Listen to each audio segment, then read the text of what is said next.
By the time I saw my face on the third missing poster, I understood something cold and simple. My family was not looking for me.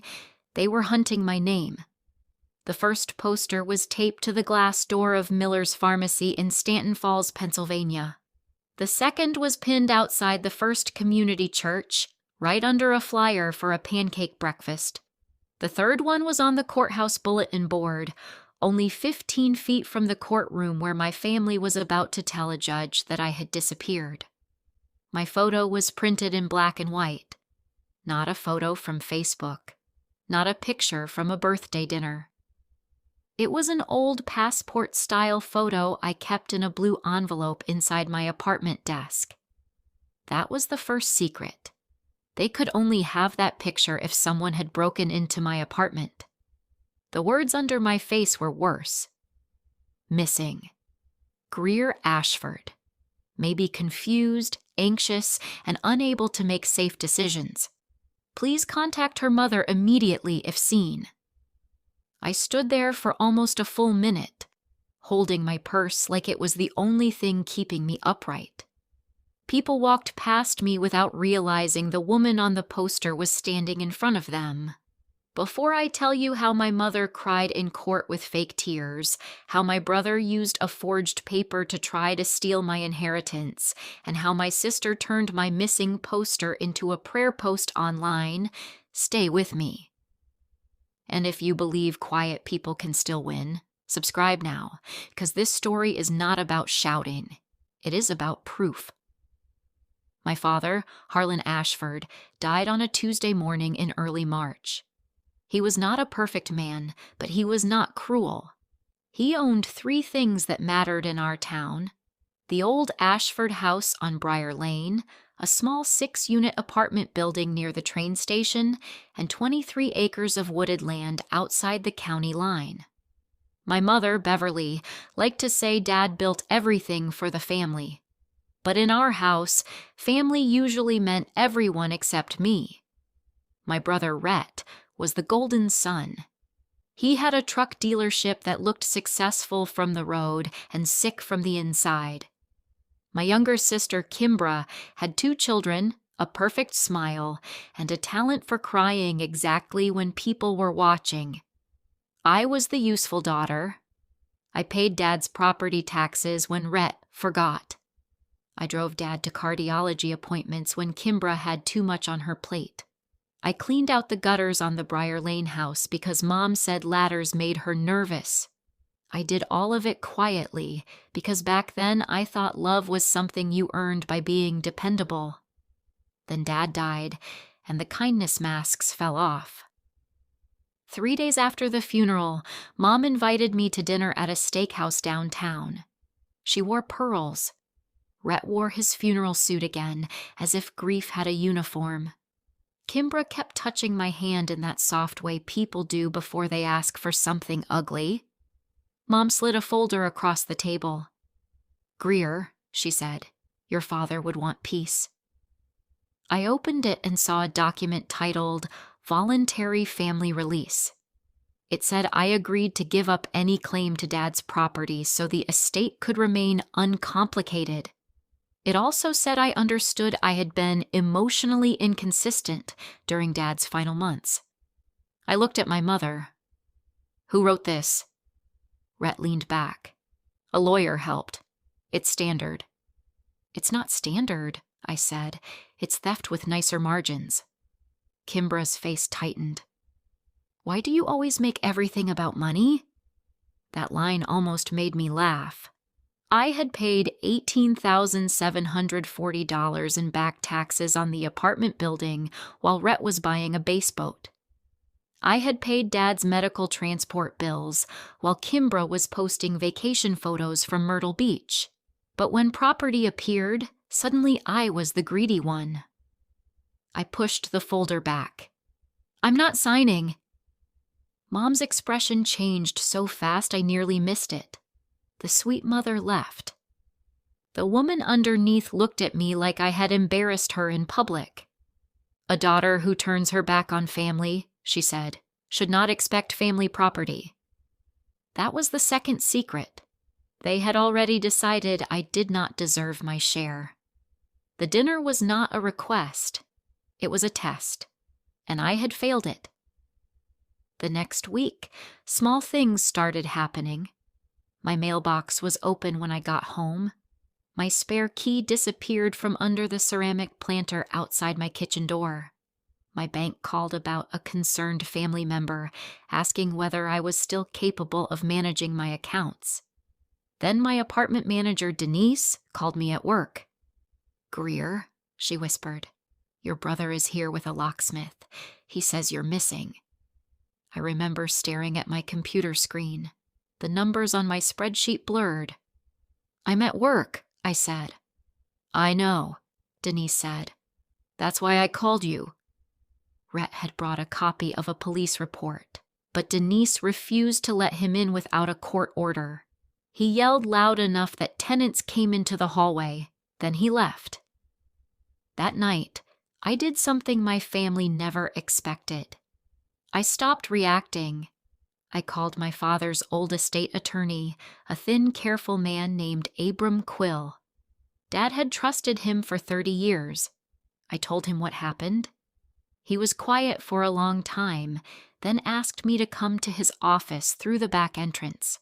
When I arrived, Abram placed a sealed envelope on his desk. "Your father left this for you," he said. "He was afraid they would pressure you after he died." Inside was a letter from Dad. His handwriting shook, but every word was clear. "Greer, if they try to make you feel unstable for protecting what is yours, do not argue with them in the kitchen. Let them argue in court. Paper remembers what people deny." That sentence became my anchor. Paper remembers. If you are still listening, subscribe right here, because the next part is where a family dinner turns into a legal trap, and the smallest dates on the smallest papers become the loudest witnesses in the room. Abram showed me the real estate documents. Dad had left me a protected share of the apartment building and land, not because he loved my siblings less, but because he knew I had kept those properties alive. He had also added a condition. If any beneficiary tried to interfere with another beneficiary's legal rights through fraud, coercion, or false claims of incapacity, the trustee could freeze that person's distribution pending review. In plain English, if they tried to steal from me, they could lose access to their own money. That was the third secret, and my family had no idea. For 2 weeks, I stayed with my father's former nurse, Mrs. Larkin, in her guest room above her garage. I still went to work. I still bought groceries. I still answered my real mail through a rented box. I was not hiding from life. I was hiding from people who had learned how to weaponize concern. Then the missing posters appeared. Mom gave an emotional statement outside church. Kimbra posted my picture with a caption about mental health and bringing my sister home. Rhett told people I had become paranoid after Dad's death. He said I might be sleeping in my car. He said I had cut off contact. He did not mention that he had tried to enter my apartment. He did not mention the folder at dinner. He did not mention the forged release they filed 2 days later. Yes, forged. They submitted a paper to the estate court claiming I had signed away my inheritance. It had my name at the bottom, but the signature leaned too far right. The middle initial was wrong. And the notary stamp belonged to a woman whose commission had expired 11 months earlier. But the cruelest paper was not the release. It was a petition asking the court to give my mother temporary authority over my accounts and property interests because I was missing and potentially incompetent. My family did not just want my inheritance. They wanted control over my apartment, my bank access, my mail, and my legal identity. They wanted to stand in court and turn me into a problem they had the right to manage. The hearing was set for 9:30 on a rainy Thursday morning. I arrived at 8:50. I wore a charcoal coat, low heels, and my father's old watch. Abram Quill walked beside me with a leather folder under his arm. We entered through the side hallway, not because I was afraid, but because Abram wanted to watch them speak before they knew I was there. Courtroom 2B smelled like wet wool and old wood polish. My mother sat in the front row, dabbing her eyes with a folded tissue. Rhett kept checking his phone. Kimbra looked dressed for a televised tragedy, black dress, silver cross, trembling lips. I sat in the back. Nobody turned around. Mom spoke first. Her voice broke at the perfect moments. "Your Honor, my daughter has not been herself. We only want to protect her." Rhett added, "She has been unstable for months. She stopped communicating. She may be a danger to herself financially." Kimbra whispered, "We're scared for her." The judge, Honorable Celia Branford, looked over the papers. "Has anyone here had direct contact with Ms. Ashford in the last 7 days?" My mother lowered her head. "No, Your Honor." Abram rose beside me. "My client has." The judge looked up. "And your client is?" I stood. "My name is Greer Ashford," I said. "I'm the woman on the missing posters." For the first time in my life, I saw my mother run out of performance. Her face emptied. Rhett stood halfway up, then sat down again. Kimbra covered her mouth, but no sound came out. The judge stared at me over her glasses. "Ms. Ashford, you are not missing." "No, Your Honor. I am employed, I am housed, I am competent, and I am here because my family used a false missing claim to support forged estate papers." That was the moment the room changed. Not loudly, not dramatically, but completely. Abram began with the poster invoice. The print shop had produced 200 missing posters on March 18th. The police report was filed on March 20th. 2 days later. My family printed the posters before they officially reported me missing. Then came the passport photo. Abram showed the court the envelope from my apartment desk, photographed by Denise after she noticed my desk drawer had been forced open. The missing poster used the same photo. Then came the smart lock data. Rhett's phone had connected to my apartment door at 7:14 p.m. on March 19th. He had always hated technology, but technology had a clean memory. Then came the hallway camera. Rhett and Kimbra were recorded leaving my building with 2 file boxes. Kimbra started crying then, but it sounded different from her usual cry. Less polished, more afraid. The forged release came next. Wrong middle initial. Expired notary, signature mismatch. And the biggest mistake of all, the document claimed I signed it in Stanton Falls on March 16th at 2 p.m. At that exact time, I was signing payroll forms at my office in front of 2 co-workers and a security camera. Paper remembers. Cameras remember too. If this story has your attention, subscribe now, because some families count on silence. Stories like this matter because they remind people to keep records, keep receipts, and never let someone call you unstable just because you stopped being useful. Then Abram played the voicemail. Rhett had called me by accident the night after the steakhouse dinner. He thought he hung up, but the line stayed open for 37 seconds. His voice was sharp and clear. "If Greer shows up, the release is dead." Then my mother's voice. "Then she cannot show up as reliable. She has to show up as missing, unstable, or not at all." In that courtroom, my mother stopped crying. The judge leaned back. Her face did not show anger, but her voice became colder. "Mrs. Ashford," she said, "this court was asked to protect a missing woman. Instead, it appears this court was used as part of a plan to erase a present one." Mom tried to speak. "Your Honor, you don't understand our family." Judge Branford cut her off. "I understand documents." That was all she needed to say. The petition was denied. The forged release was rejected. The estate assets were temporarily frozen. The matter was referred for investigation. My apartment access was protected by order. My bank was notified that no family member had authority over my accounts. Rhett looked at me like I had betrayed him.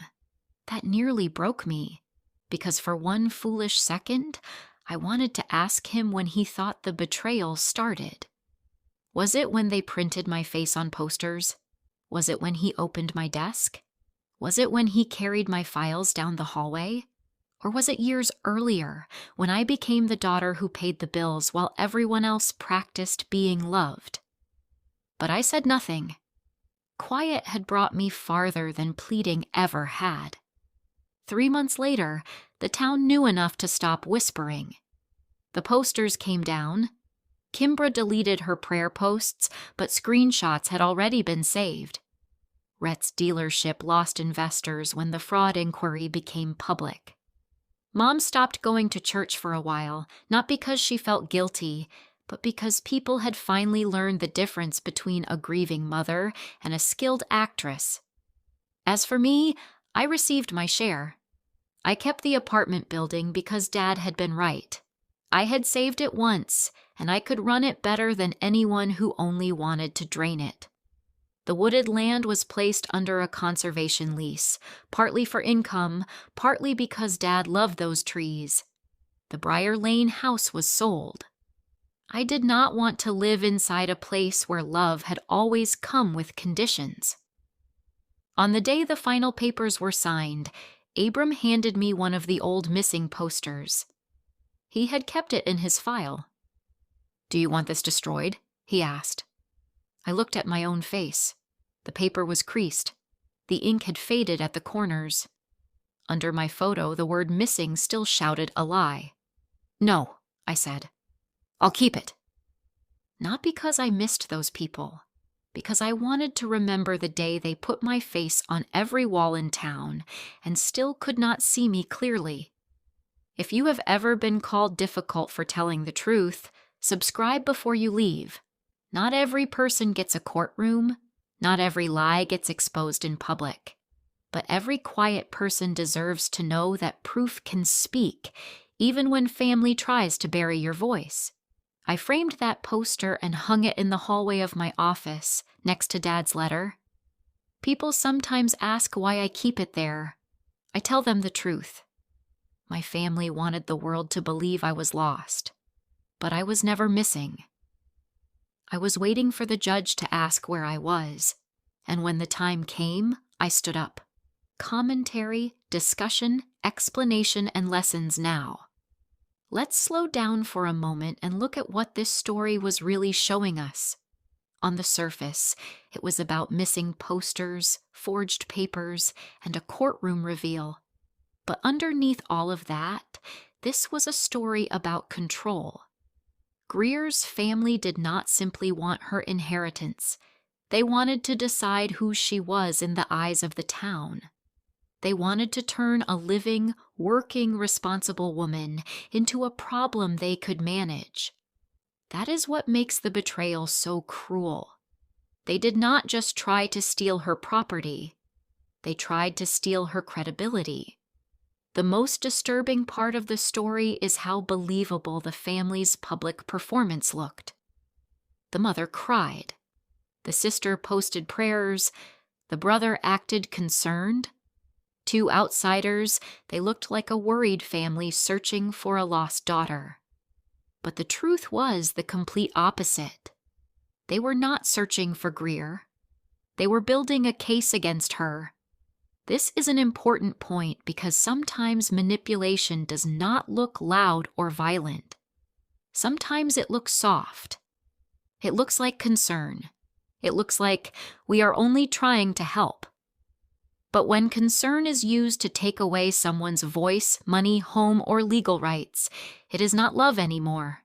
It is control wearing a kind face. Greer's strength was different from the usual revenge story. She did not scream in the street. She did not fight every rumor one by one. She did something more powerful. She collected proof. She stayed calm. She let the truth become organized before she exposed it. That is why the courtroom scene feels so satisfying. The family came with emotions, but Greer came with evidence. The posters had dates. The door lock had records. The camera had footage. The forged document had mistakes. The voicemail had their own words.